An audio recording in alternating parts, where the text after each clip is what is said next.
What's up, everybody? It's Tyler here from Wine Riot. This week on the Wine of the Weekend, we are doing wines for Valentine's Day. So Valentine's Day is Sunday, and either you have a date and you're drinking, or you don't have a date and you're probably still drinking. So either way, on Sunday, you should probably have a couple bottles of wine laying around the house. All right, so the way we broke this down is we have a red wine, we have a white wine, and we have something that goes perfect with chocolate. Because that's what you need on Valentine's Day. Again, whether you're hanging out with your friends, whether you have a date, or you're just hanging out by yourself watching some TV. So maybe you swiped right on Tinder, you made a date for Sunday, and you are just now realizing that you made a date for Valentine's Day. Nonetheless, you gotta come up with something to do, but most importantly, something to drink. There is no better way to look fancy than to get an Italian wine and at least attempt to pronounce it. So that's why we are going with a Pinot Bianco from the Alto Adige region of Italy. So Alto Adige, which I'm probably not pronouncing correctly, is in the very north. It borders Austria and Switzerland. And it's basically like rolling green hills, boom, Alps. It actually looks like something out of a fairy tale. Like legitimately, but they grow grapes here, and so it's a cool climate where they grow these wines that are kind of crisp and refreshing. The Pinot Biancos are also very fruity. They're dry, but kind of fruity, and that's why this is great with like a Tinder date. If you don't know what they like, they'll probably like it. It's really easy to drink. So the wine we chose is the Alois Lageder Pinot Bianco.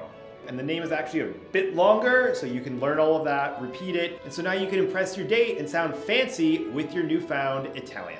Next up, red wine. So maybe you've been dating somebody for a while, maybe you're married, or you just want to impress somebody with your cooking skills, or lack thereof, because you can use one of those online food ordering sites and pretend that you made it. That's a thing. You're gonna want a red wine, and we suggest a Chilean Cabernet Sauvignon. Cab Sauv is a grape, comes from France. They're really expensive in France. They're even more expensive when you go to Napa Valley. But for some reason, Chile, which has an identical climate to Southern California, makes these wines for about a third the price, but the same quality.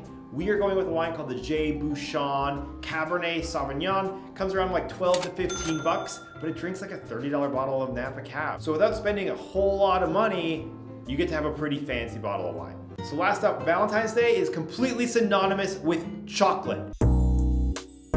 Absolutely nothing goes better with chocolate than a wine from Italy called Bracchetto. So maybe you're having dinner, you impress your date with a nice bottle of wine and your cooking skills, and after dinner you bust out some chocolate and a bottle of the Rosa Regale Bracchetto. So Bracchetto is called frizzante, so it's halfway between sparkling and still. So it's like lightly fizzy, and it's pink, perfect for Valentine's Day, and it pairs perfectly with chocolate. And it's only about 5% alcohol. So even if you have a bottle of red wine or white wine before dinner, you can pop one of these and you're not gonna get into too much trouble. It also means you can sit at home on your couch watching The Bachelor Marathon, eating an entire box of heart-shaped chocolate, drink a whole bottle of this stuff, and you can still wake up at 6 a.m. to go for a run before you have to go to work on Monday. So love Valentine's Day or hate Valentine's Day, it's here on Sunday, and you will probably be drinking, so grab a couple bottles, have some friends, a date, or your remote control, and enjoy. Cheers.